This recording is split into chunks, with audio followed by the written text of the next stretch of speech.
Well, hello there and good day. Thank you for joining me. I am Frost PDP, and today we're talking about the People's Crusade, our community fan produced, giving it to Paradox DLC. Hey, here's what we want to see in a new DLC centered around the Crusades document. And we're talking today about Crusader Kingdoms in particular. And I want to talk about the historical aspects of it first, because last time we talked about the People's Crusade and how that would work. Today we want to talk about how land should be divvied up between crusading rulers, and I'll admit, I'm a little biased in this one. I was number 3 in a crusade, and I got nothing. I didn't even get a damn t-shirt to show for it, so I think that we can, at this point, take more of a cue from history and figure out how to give land to basically to whoever wins and whoever does well at the same time.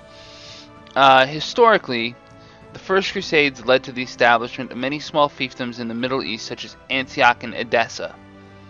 Current game mechanics simply award all of the targeted land to the highest contributing crusader or de jure ruler if one already exists.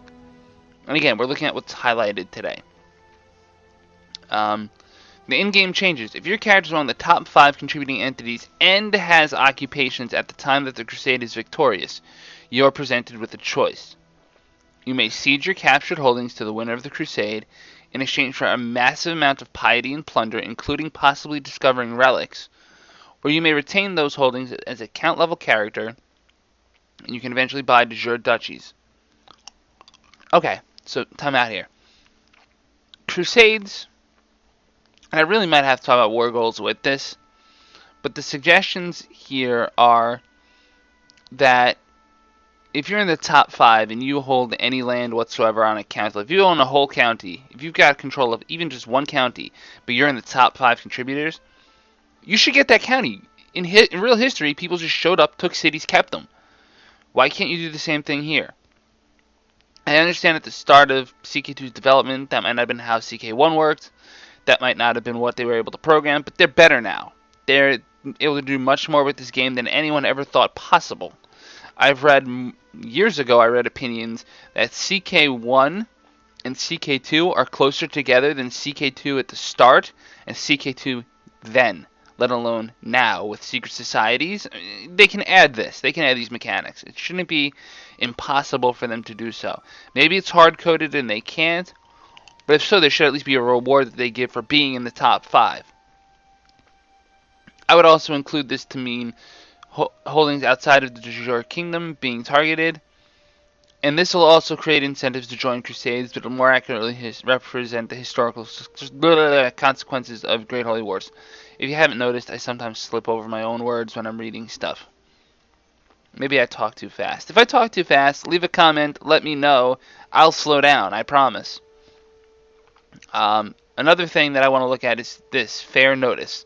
In in-game changes, just like the Norse prepared invasions, the Pope, Caliph, or other religious head must provide a 6-month minimum notice that a crusade will take place, which allows people to join either side. So if you're affected by it, you can join it.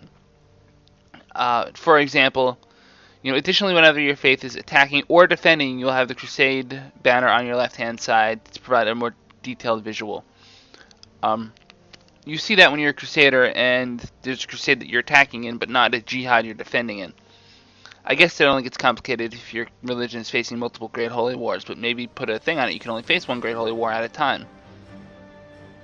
How this would work is, like it said, it would almost be sort of like in Europa Universalis 4 when you have the League War starting and people get to pick sides if they want to be in it. So let's say that there's a Christian crusade attacking a Muslim land, because that's what we're dealing with historically, right? That crusade must give 6 months notice, and then all the people who want to join it can join it. Afterwards, maybe there'll be a penalty for joining late. I don't know. I would also, by the way, include the Byzantines in being allowed to do this. The Byzantines should be allowed to Great Holy War, and they should be allowed to collaborate with Catholic rulers like they always have. But we'll get into that more when we do Orthodox changes. I think I said I'm going to mention war goals in this episode. So war goals. Victory in Crusades will be based on occupation of opposing provinces, representing an irrevocable, at least for now, seizure of land. So in-game changes. An entire county might only count as 5 to 7% war score depending on the value of it, with individual holdings being only worth 1 or 2% score. Once a score of 100% is reached, it must be maintained for at least 1 month, which makes assault a really problematic thing. Before the Crusade is automatically won and land is distributed according to Rule A1-2, which is the Crusader Kingdoms rule. A ticking war score will exist and work in the defender's favor until they have lost control of 60% of the de jure kingdom being attacked, valued at 1 per month. This applies to all Great Holy Wars. Defeat will cost the attacker significant piety, moral authority, and financial compensation to all combatants. Basically just, here's the pot of money from the Pope. It gets spread out according to war score for all defenders. So let's say that the Turks win the First Crusade, and they have 20% of the war score for the jihad, right? They would get 20% of the money. And it would be a huge amount of money, which is something only the papacy could hope to make up. Or a caliph or something.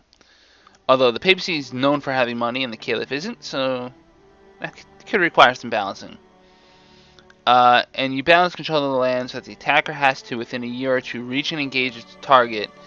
So you basically have to, once you announce a crusade is going to start, you have to raise your levies and start marching them. You have to, otherwise you're not going to be there in time. And if you're not there in time, odds are you're going to get smashed. Anyway, that's about it for this episode of the People's Crusade. Again, just to remind you why we're doing this, this is a collective fan document that we're going to put together and we're going to give to Paradox so that they can either do something with it or not do something with it. It's up to them, obviously. I can't force them to do anything. Maybe you are a genius and you can create a whole fan DLC based around this. Like, we call them mods. I suck at computer programming, but maybe you're a good modder and you'd love to work with me on this. Maybe we can do this together. Or maybe you work for Paradox and you can get this done yourself. I know Paradox is already handling some of the aspects of the religious revivals I wanted to see, so that's really good.